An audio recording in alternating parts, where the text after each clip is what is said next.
Au clair de la lune, mon ami Pierrot, prête-moi ta plume pour écrire un mot.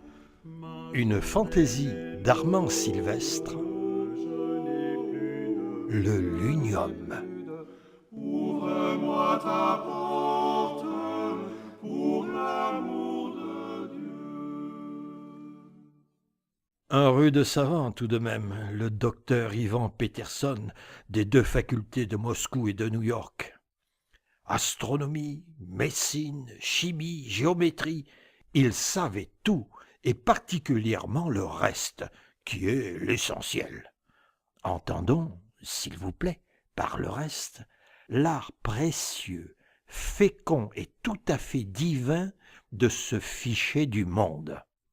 Il y excellait comme pas un, à une époque, cependant, où ce métier est commun de vivre aux dépens de la bêtise humaine, et où tant de gens n'ont pas d'autre ferme en Beauce que la stupidité de leurs contemporains. Mais lui était certainement un des plus habiles cultivateurs de ce genre de domaine. Et sa femme? Fort agréable à voir, ma foi, madame Ivan Peterson, une Autrichienne, aux yeux et aux cheveux noirs, avec des dents superbes et un air déluré, tout à fait avenant. Aimait-elle son mari? Comment? C'est vous qui me faites cette bête de question-là? Certainement, elle l'aimait. Ces charlatans ont toujours eu pour eux les femmes. Il y a peu de gens plus adorés dans leur ménage que les dentistes. On cite des députés qui ont fait des passions. Oui, messieurs, Eva avait pour son mari tous les sentiments d'admiration et de déférence qu'un homme sensé puisse souhaiter dans sa légitime compagne. Mais lui était-elle fidèle? Décidément, vous avez aujourd'hui la spécialité des curiosités saugrenues. Certainement non. Elle avait joliment raison, la superbe créature. Cela n'a rien de contradictoire, au moins. Beaucoup de femmes sont ainsi, qui ont des amants, mais dont le mari est 100 fois plus envié, parce que sa part est sensiblement la meilleure, outre qu'elle est la moins sujette aux remords intempestifs.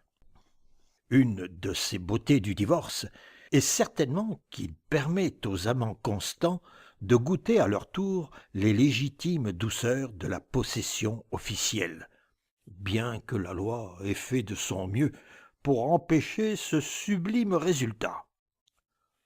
Le plus grand nombre s'en applaudit. J'ai été souvent frappé, dans les ménages à trois, de la situation injustement humiliante de l'amant. Les trois quarts du temps, c'était lui le vrai cocu. Il fallait bien que cela changeât. Et maintenant, vous savez comme moi que la belle Eva avait des faiblesses. En ce temps-là, c'est mon ami Jacques, cet alter magot que m'a donné le destin, qui en profitait. Et il en profitait, en conscience, l'animal, absolument comme je l'eusse fait moi-même. User simplement du coquillage est une erreur. Il convient d'en abuser comme de tout ce qui est interdit. Ah, quelle soirée, mes ratons! Un grand dîner l'avait précédé. Puis on avait entendu un certain nombre de gargouilleurs à la mode. Actuellement, on effectuait une petite sauterie dans le grand salon, durant qu'on jouait au whist dans les autres, à moins qu'on y causât, le dos aux cheminées, des choses de la science, de l'amour et du gouvernement. Mais à minuit seulement, devait avoir lieu la surprise. Une surprise astronomique, s'il vous plaît. Le docteur devait montrer à ses invités la lune. Vous et moi, madame, nous ne ferions pas tant de cérémonie pour cela. Mais aussi combien la chose aurait moins d'importance. Vous ne savez pas pourquoi le docteur Ivan Peterson tenait à montrer solennellement la Lune? Parce qu'il prétendait avoir découvert un nouveau corps simple, un métal infiniment plus précieux que l'or et l'argent, plus dur, plus incorruptible et plus séant aux usages de la monnaie et de la bijouterie. De là à fonder immédiatement une société de crétins ayant des capitaux à perdre pour exploiter cette merveille. Il n'y avait qu'un pas franchi bien vite. Malheureusement, cette exploitation n'était pas précisément facile, le tant miraculeux métal n'existant pas en quantité appréciable dans la Terre, tandis qu'il était répandu à profusion dans d'autres planètes et dans la Lune en particulier. De là le nom de l'unium, que le savant docteur Ivan Peterson lui avait immédiatement donné. Preuve incontestable de modestie, car il l'eût pu appeler Péterium pour immortaliser à jamais son nom. Malgré cette apparente difficulté d'extraction, notre homme n'en était pas moins d'avis de prendre immédiatement un brevet et surtout de faire verser, tout de suite, l'argent aux actionnaires. Car rien ne presse davantage que cette essentielle opération. Les plus considérables parmi les jobards étaient de la petite fête.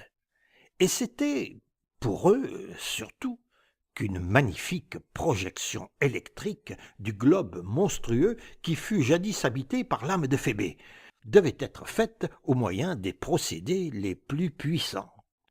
Aussi connaissaient-ils la topographie de leurs propriétés dans la Lune. Il y a des gens, en effet, qui trouvent que l'Espagne n'est pas encore assez loin pour y bâtir leur château. Le docteur avait d'ailleurs un appartement on ne peut mieux disposé pour ce genre d'expérience. Occupant tout un étage de la maison, il possédait un immense laboratoire vitré, faisant retour et s'étalant après un double coude de façon à faire face à ses salons. C'est là qu'il avait installé un foyer électrique d'une intensité effroyable et qui n'attendait, pour s'allumer, que le rapprochement des deux charbons entre lesquels devait jaillir la lumière. Une carte de la Lune, des réflecteurs et un large écran blanc étendu en hauteur sur un des panneaux de la principale pièce complétaient un après, actuellement dissimulé dans l'ombre, de cette scientifique solennité que devait commencer un bout de conférence sur les richesses animales des mondes inexplorés et sur les mirifiques propriétés du lunium. Provisoirement, le laboratoire était enveloppé d'une parfaite obscurité. Quelle idée vint à Jacques d'y poursuivre la belle Eva qui n'était pas dans la confidence de son mari. Voulez-vous être plus convenable que ça, polisson? Pour se défendre, à moins que ce ne fût pour céder plus vite, la belle madame Peterson fit un faux pas, et ses jupes, pesamment tuyautées, se relevèrent, enfermant, comme dans une collerette à la Médicis, ou encore dans un éventail, la somptuosité de ses reins mis à nu, sans préjudice de ses cuisses et du beau trait d'union charnu reliant ceci à celle-là. Au même instant, en voulant la retenir, à moins que ce fût pour profiter de sa chute, Jacques mit maladroitement le doigt sur le bouton qui rapprochait les deux charbons du foyer électrique. Une immense clarté, blanche, argentée, impitoyable, en jaillit, faisant jaunir piteusement les bougies et les lampes dans les salons, et projetant sur l'écran disposé par le docteur le spectacle inattendu du sublime postérieur d'Eva dans un rayonnement de dentelle. Un immense éclat de rire détendit toutes les mâchoires. « La lune! La lune !» criait-on de tous les côtés. Le docteur Ivan Peterson voulut payer d'aplomb et s'écria « Oui, messieurs, la lune m'est venue plus tôt que je ne l'attendais. » Un actionnaire consciencieux écrivit sur son calepin. D'un côté, la lune se présente sous l'aspect de deux montagnes pareilles et d'un aspect tout à fait charmant. Mais sont-elles fertiles?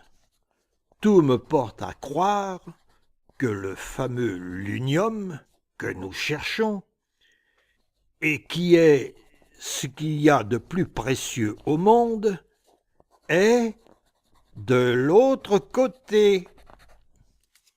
Au clair de la lune, on n'y voit qu'un peu. On cherche la plume, on cherche du feu. Un